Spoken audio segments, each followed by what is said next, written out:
ഒരാളുണ്ടായിരുന്നു, മൗനത്തിൽ ജീവിച്ച് മൗനത്തിൽ അലിഞ്ഞ ഒരാൾ. ഒന്നിനോടും ഒട്ടലില്ലാതെ സ്വാതന്ത്ര്യം അനുഭവിച്ച ഒരാൾ.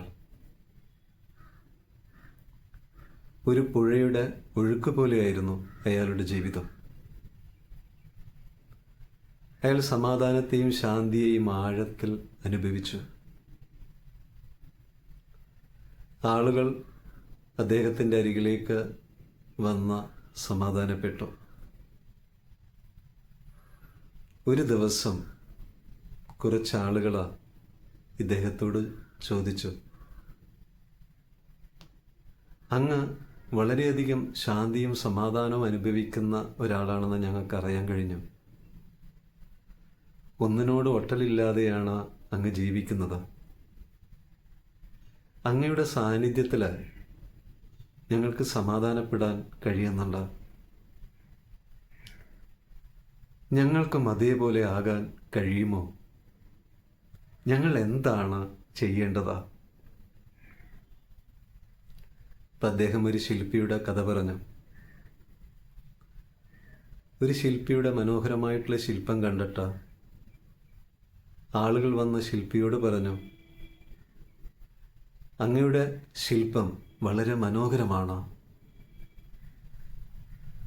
ആ ഒരു ശില്പത്തിൻ്റെ സാന്നിധ്യത്തിൽ ഞങ്ങളുടെ ഉള്ളിൽ എന്തെന്നില്ലാത്തൊരാനന്ദം അനുഭവിക്കുന്നു. ഈ ശില്പം ഇത്രയും മനോഹരമാകാൻ എന്താണ് കാരണം? ശില്പി ഈ ചോദിച്ച ആളുകളോട് പറഞ്ഞു, ഈ ശില്പത്തിന് വേണ്ടാത്ത കുറേ ഭാഗങ്ങളുണ്ടായിരുന്നു. അതെല്ലാം ഞാൻ എടുത്തു കളഞ്ഞ സമയത്താണ് ഈ ശില്പം ഇത്രയും മനോഹരമായിട്ട് മാറിയത്.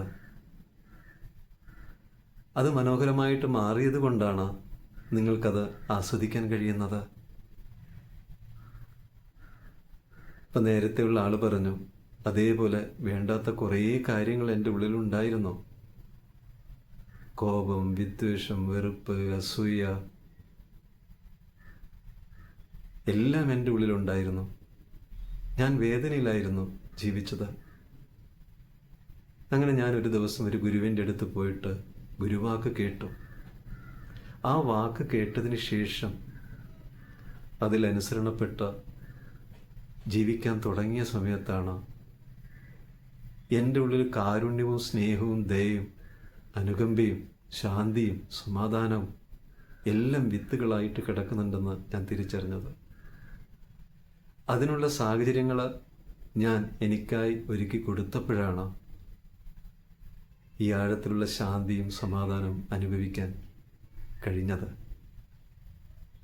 ഇതേപോലെ ആ സാഹചര്യങ്ങൾ നിങ്ങൾക്കായിട്ട് ഒരുക്കിക്കെടുക്കുമ്പോൾ നിങ്ങൾക്കും അത് അനുഭവിക്കാൻ കഴിയും. സമാധാനപ്പെടാനുള്ള ആ സാഹചര്യങ്ങൾ നമ്മൾ നമുക്കായിട്ട് ഒരുക്കി കൊടുക്കണം. ഈ ഒരുക്കി കൊടുക്കലാണ് സമാധാനം, സ്വാതന്ത്ര്യം. അതിന് കഴിയട്ടെ എന്നുള്ള പ്രാർത്ഥനയോടെ